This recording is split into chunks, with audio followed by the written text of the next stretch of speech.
Buenos días, amigos y amigas de esta página de Facebook. Hoy es lunes 14 de septiembre del 2015 y en los últimos 2 o 3 días he estado revisando periódicos como siempre, enterándome de lo último, pero lo que más pesa en la coyuntura son noticias policiales vinculadas a la política de alguna manera u otra. Me molestan esas cosas, solo voy a mencionar algunas. Por ejemplo, la periodista Milagros Leiva dirigía un programa en las noches en el canal N, que pertenece a la familia Miro Quesada, que es futbolista, y ahora pues la sacaron. Claro, parece que ella ha hecho algunas cosas irregulares porque ha confesado que ha entregado $30.000 a Martín Belaúnde Locio en Bolivia cuando estaba refugiado ahí, y por hacerle una entrevista. Pero el que recibió la plata y en Bolivia dice que no fueron 30.000 sino 60.000, y entonces Bolivia quiere investigar eso y me parece bien. A veces los extranjeros lo hacen mejor que acá, porque acá hay mucha impunidad. Y hablando de extranjeros, pues ha caído en Ecuador el señor Gerald Oropesa, un militante aprista, que a raíz de todo el escándalo de estar involucrado con la droga, etcétera, el APRA ha dicho que ya no es más y que ya no es más militante, pero lo fue, y así otras y otras y otras. Y yo no quiero referirme a eso. Realmente es una prensa mediocre y de ahí no sale. No hay análisis importantes. Ni siquiera cuando se ataca a Nadine Heredia por las agendas que han aparecido por ahí y todo eso, pues tampoco hay profundidad en el análisis. Hay simplemente utilización para la campaña electoral de fuego cruzado e insultos que van increciendo, que van subiendo de tono. Bien, yo quiero comenzar con una reflexión en relación a una noticia que me causó pesar, aunque no sorpresa. Un cineasta, me parece de apellido Luksic, Bruno Luksic, debe ser serbo-croata o croata, en todo caso balcánico, ha querido y quiere dirigir una película sobre una peruana, Madeleine Troel, que vivió en el Perú hasta los 20 años de edad y fue a Francia, y pocos años después, ya cuando la ocupación nazi de Francia, se unió a la resistencia francesa valientemente y murió finalmente pocos días antes de ser liberado el campo de Sachsenhausen, campo de concentración cerca de Potsdam, que conozco personalmente como un museo de la memoria, como uno de los tantos museos de la memoria que hay en Europa. Y bueno, ella murió ahí pocos días antes de ser liberada por las tropas rusas, que fueron las que liberaron ese campo de concentración. Madeleine Troel, una peruana como muchos otros que murieron en los campos de concentración de Alemania nazi. No solo murieron judíos, que fueron los que más murieron, sino también gitanos, que proporcionalmente murieron más que los judíos. Y también socialistas y comunistas alemanes, que también fueron asesinados en esos campos de concentración ya por razones ideológicas y no de raza, ¿no? Bueno, Madeleine Troel, una peruana, se quería hacer una película y claro, los primeros años de su vida los vivió en el Perú, estudió en el Colegio San José de Cluny, y el director aquel vino a Lima para recrear algunas escenas en la Lima antigua, en la Lima donde vivió Madeleine Troel, pero no encontró un solo rincón que valiera la pena, y se fue. En otras palabras, dije yo que la noticia no me causó sorpresa porque siempre he venido sosteniendo, y como muchos otros, que aquí en nuestro país no hay pasión por la restauración, y más bien nuestras casonas históricas nuestro viejo valor urbano se va perdiendo día a día, sin parar. Y entonces, cuando uno viaja a muchos países en el mundo, que es mi caso, compara, y nos damos cuenta que este afán nuestro de echar abajo lo antiguo para poner algo nuevo que normalmente es de muy mal gusto, no es criticado por nosotros mismos. No hay un análisis de este tipo de cosas para que los nietos puedan ver o vivir en una ciudad parecida a la de sus abuelos o a los de sus bisabuelos. Esa memoria histórica se cambia a toda velocidad y se destruye.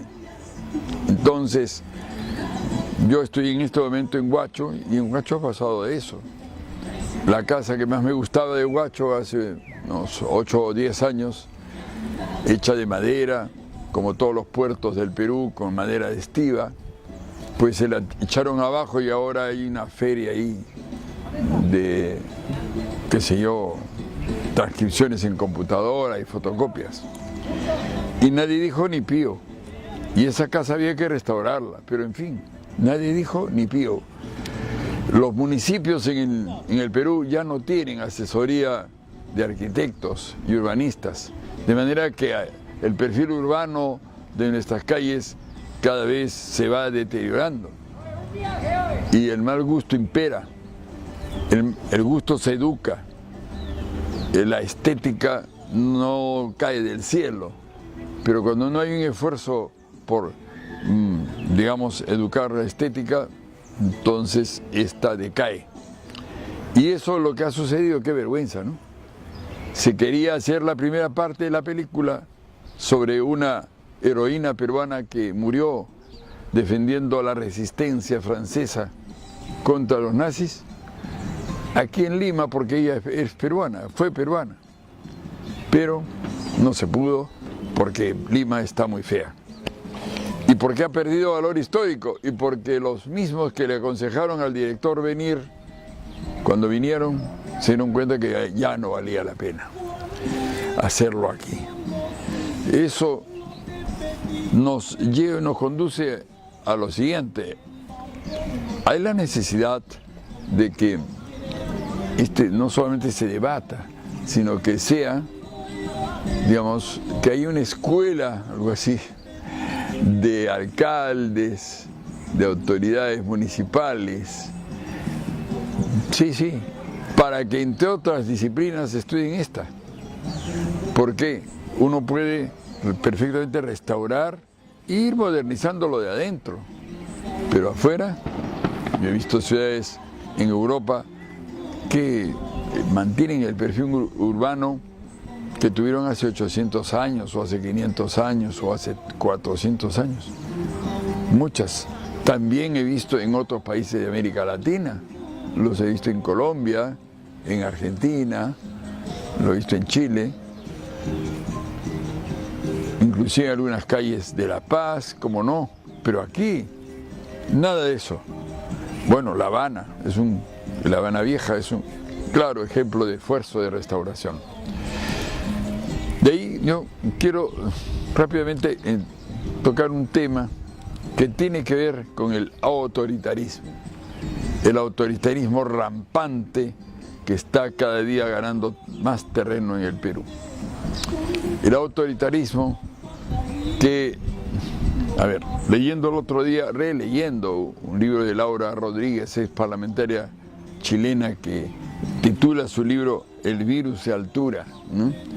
Y eso de que se sube los humos a la cabeza de la gente que tiene un pequeño poder, ya no solo del congresista o del ministro, no, eso está bien, no, del guachimán que cuida la puerta y que se le sube los humos y trata mal a la gente, del que esté en la ventanilla y trata mal a la gente, ya sea en la ventanilla de un banco o de la SUNARP o de la RENIEC o cualquier otro servicio público, ¿no?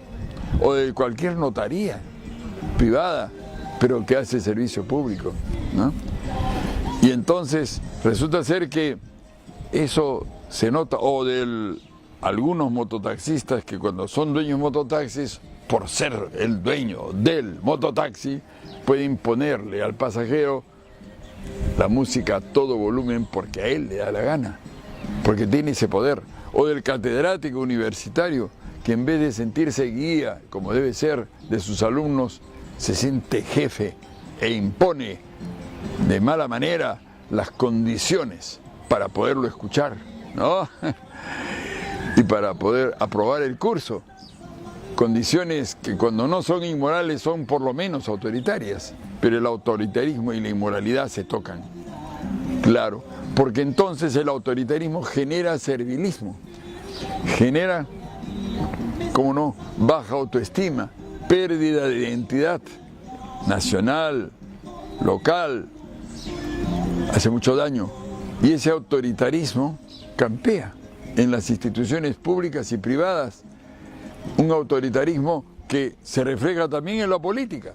El otro día vi con espanto como entre los lectores de La República, que ya es un diario un poco distinto al resto, ¿no?, que son fujimoristas casi todos, pues hacen una encuesta y sale el resultado. La pregunta es, ¿está usted de acuerdo con esa campaña de una señorita fujimorista que quiere ser candidata en la lista de Fujimori, de apellido García ella, que ahora tiene mucho éxito en las redes sociales, su campaña que dice, mata a un choro y déjalo paralítico? ¿Está usted de acuerdo? Le preguntan al lector de La República y el 75% dice que sí, que está de acuerdo. Mate un choro y déjalo paralítico.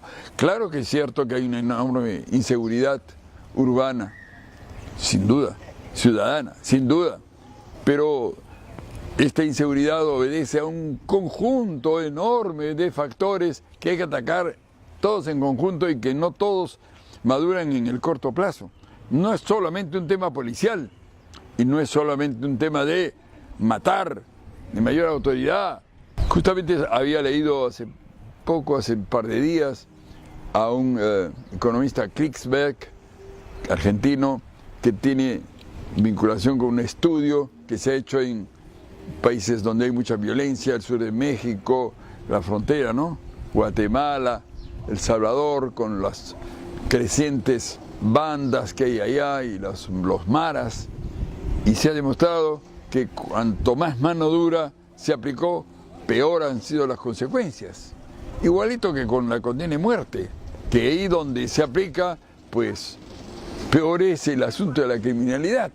Entonces, hay que encontrar salidas más difíciles, pero en un país donde se busca votos, ya estamos en campaña electoral, hay una competencia ya no solo por cuestiones triviales como las que mencionaba antes, cuestiones policiales, acusaciones de ese tipo, sino hay una competencia por quién es más autoritario que el otro, quién va a poner más mano dura que el otro. Y claro, en eso el fujimorismo es maestro histórico, pero Alan García acaba de decir lo mismo y Kuczynski no se queda atrás. Entonces es un poco difícil derrotar a estos señores en un momento en que la gente tiene miedo, inseguridad, lo cual es cierto, y vienen algunos politicastros y le ofrecen mano dura. Eso es todo lo contrario a la construcción de una ciudadanía democrática, a la construcción de una democracia misma. No es, por supuesto, mi manera de ver las cosas, la manera de ver las cosas de la gente que sí verdaderamente quiere la democracia. Yo ya lo he dicho varias veces, soy de izquierda cristiana, y si la izquierda no es democrática, pues ¿quién lo es?